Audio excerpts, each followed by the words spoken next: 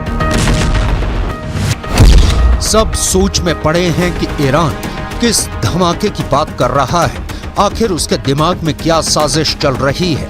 डर जताया जा रहा है कि कहीं ईरान ने परमाणु बम तो नहीं बना लिया। ईरान करीब 2 दशक से चोरी छिपे परमाणु बम बना रहा है, मगर ये बात वो मानता नहीं।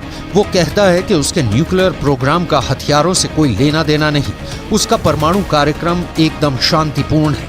मगर करीब 6 साल पहले इजराइल ने बाकायदा सबूतों के आधार पर ईरान के परमाणु कार्यक्रम का भंडा फोड़ दिया था।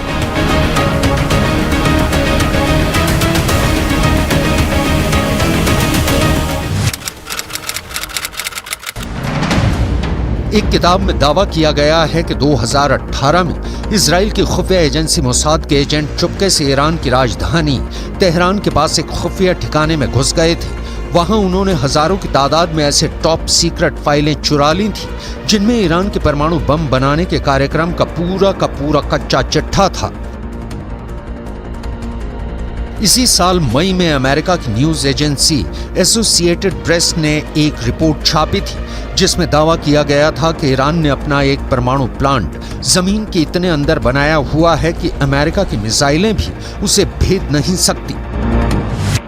एसोसिएटेड प्रेस ने अपनी रिपोर्ट में दावा किया था कि ईरान तेहरान से करीब 225 किलोमीटर दूर नतांज न्यूक्लियर प्लांट के पास पहाड़ों में सुरंगें बना रहा है। जमीन में 260 से 328 फीट तक गहरी सुरंगें। ये गहराई इतनी ज्यादा है कि माना जा रहा है कि अमेरिका के बम भी ईरान की सुरंगों का कुछ नहीं बिगाड़ सकेंगे। यूरोप के भी कई देशों की इंटेलिजेंस रिपोर्ट कहती है कि ईरान परमाणु बम बनाने के इतने करीब पहुंच चुका है कि वो बहुत जल्द अपना पहला परमाणु बम टेस्ट भी कर सकता है।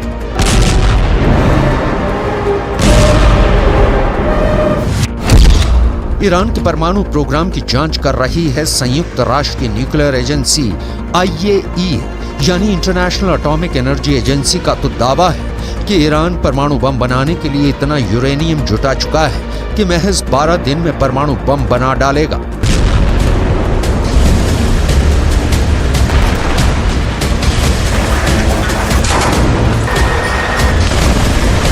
ये दावे डरावने हैं क्योंकि जब से हमास ने इजराइल में घुसकर हमला किया है तब से ईरान के न्यूक्लियर प्रोग्राम से पूरी दुनिया का ध्यान हटा हुआ है।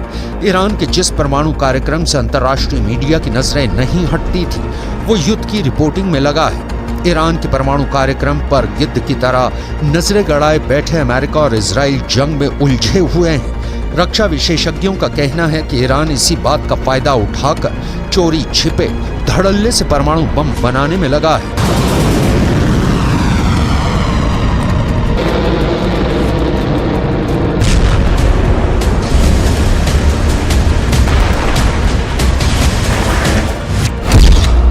सवाल ये है कि क्या 7 अक्टूबर को हमास से इजराइल पर हमला करवाना ईरान की सोची समझी साजिश का हिस्सा था ताकि वो पश्चिमी देशों का ध्यान हमास में भटकाकर आराम से अपना परमाणु बम बना सके। क्या बीते 2 महीने से ईरान परमाणु युद्ध की प्लानिंग कर रहा है? ईरान ने यूं ही तो धमाके की धमकी नहीं दी होगी, जरूर उसके हथियारों के जखीरे में ब्रह्मास्त्र आ गया है। ईरान की धमकी का मतलब है पत्थर की लकीर। अब वो दोबारा नहीं चेताएगा बल्कि सीधा अटैक करेगा।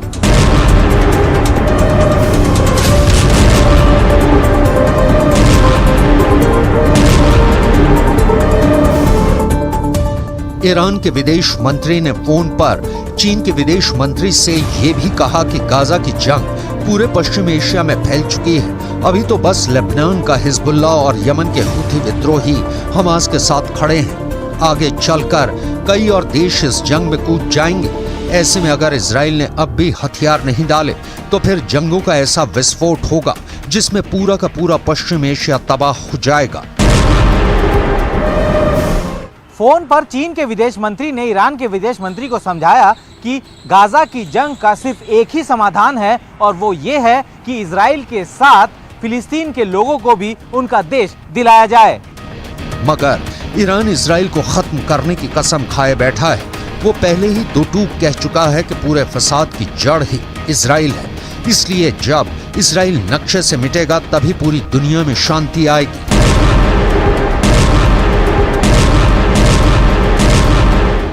ईरान आर या पार के मूड में नजर आ रहा है। अब तक उसने इजराइल के खात्मे की बस दुआ की है, इजराइल को धमकियां दी हैं और हमास और हिजबुल्लाह से उस पर हमले करवाए हैं, मगर कभी इजराइल से जंग के मैदान में सीधे सीधे दो हाथ नहीं की। ऐसे में अब अगर ईरान युद्ध लड़ने उतरता है तो ये उसकी इजराइल से पहली और आखिरी जंग भी साबित हो सकती है। ये ऐसा युद्ध हो सकता है जो ईरान या फिर इजराइल को मिट्टी में मिलाने के बाद ही खत्म होगा, क्योंकि ईरान के जंग में उतरने का मतलब होगा तीसरा विश्व युद्ध, जिसमें एक खेमा होगा अमेरिका और इजराइल का और उनके खिलाफ खड़ी होगी उनके दुश्मनों की बहुत बड़ी टीम। ऐसी टीम जिसमें ईरान तो होगा ही, उसके साथ होगा चीन और उन दोनों का दोस्त रूस भी। अगर ये युद्ध हुआ तो शायद दुनिया ही टुकड़े टुकड़े हो जाए, क्योंकि इन सभी देशों के पास दुनिया को खत्म कर देने वाले खतरनाक परमाणु बम हैं। अमेरिका के पास 5224 परमाणु बम है और उसके साथ ही इजराइल के पास 90 और इनके साथ खड़े रूस और चीन के पास परमाणु हथियारों का जखीरा है। रूस के पास दुनिया में सबसे ज्यादा परमाणु बम है। उसके परमाणु बमों की संख्या 5889 है। यह आंकड़ा अमेरिका के परमाणु हथियारों से भी ज्यादा है। वहीं चीन के पास 410 परमाणु बम है। ऐसे में अगर अपनी ताकत की नुमाइश की कोशिश और दिमाग की गर्मी में परमाणु बम चलाने का फरमान पास हो गया तो तबाही मच जाएगी।